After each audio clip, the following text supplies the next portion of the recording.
Alloh taolo bizani yaratayotgan paytda o'zini qanaqa ko'rgisi kelgan bo'lsa, mana shunday yaratgan ekan bandasini. O'zimni qanday ko'rgim kelsa, xuddi shunday qilib bandasini yaratdim der ekan. Va o'zimni kuchimni ham mana shu bandasi orqali sinab ko'raman. Allohning kuchi bor, lekin qo'li, oyog'i, ko'zlari, quloqlari yo'q. U faqat buyuk kuch bo'ldi. U faqat buyuk kuch bo'ldi.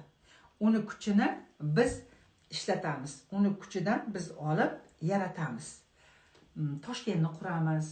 Toshkent City quriladi, ikkitajli uylar quriladi, mashinalar chiqaramiz, telefonlar chiqaramiz, bakallar chiqaramiz, ko'ynalar tikamiz, materiallar chiqaramiz, sochlarimiz bo'yaydigan kraskalar chiqaramiz. Hayotni go'zallashtiramiz. Biz, siz bilan biz. Allohning kuchini biz ishlatamiz. Ya'ni bandasi orqali u o'zini kuchini sinab ko'ryapti.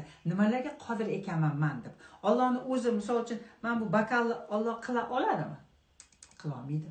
Qila olmaydi. Qanchalik buyuk bo'lmasin, buni bandasi qiladi. Bandasiga esa kuch-quvvat berib turgan Alloh taolo. Tushundira oldimmi? Mana telefonni ham masalan Alloh chiqarmagan, mashinani ham, mana uyni ham, mana pardalarni ham, hammasini bandasi qilibdi-ku. Atrofingizga qarang-da, nimaki ko'rayotgan bo'lsangiz, hammasi bandasining qo'li bilan bo'lyapti. Lekin olam Alloh taolo yaratgan. Tog'larni, bog'larni, suvlarni, yulduzlarni, osmonni, misol uchun oyni, kunni, mana shuni hammasini Alloh taolo yaratgan. Lekin uni olami, katta olam Alloh taolaniki. Uni ichidagi siz o'zingiz olamingizni yaratasiz. Altın Hanım o'zini olamini yaratadi. Xohlagancha kuchni Alloh taolo berib turadi. Siz masalan ismingiz Feruzami, siz o'zingizni olamingizni yaratasiz. Baxtiyormi, u o'zini olamini yaratadi. Har bir odam o'zini olamini yaratadi.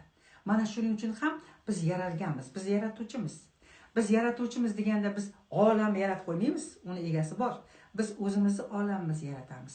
Ya'ni qaynonamizni, qaynotamizni, mana shu uyimizni, xonadonimizni, ya'ni sizni o'zingizni olamingiz bor-ku, atrofda qanaqa odamlar bor? Atrofingizda qanaqa odam bo'ladigan bo'lsa, o'shaning hammasini siz yaratgansiz. Sizni energiyangizga mana shunday odamlar keladi.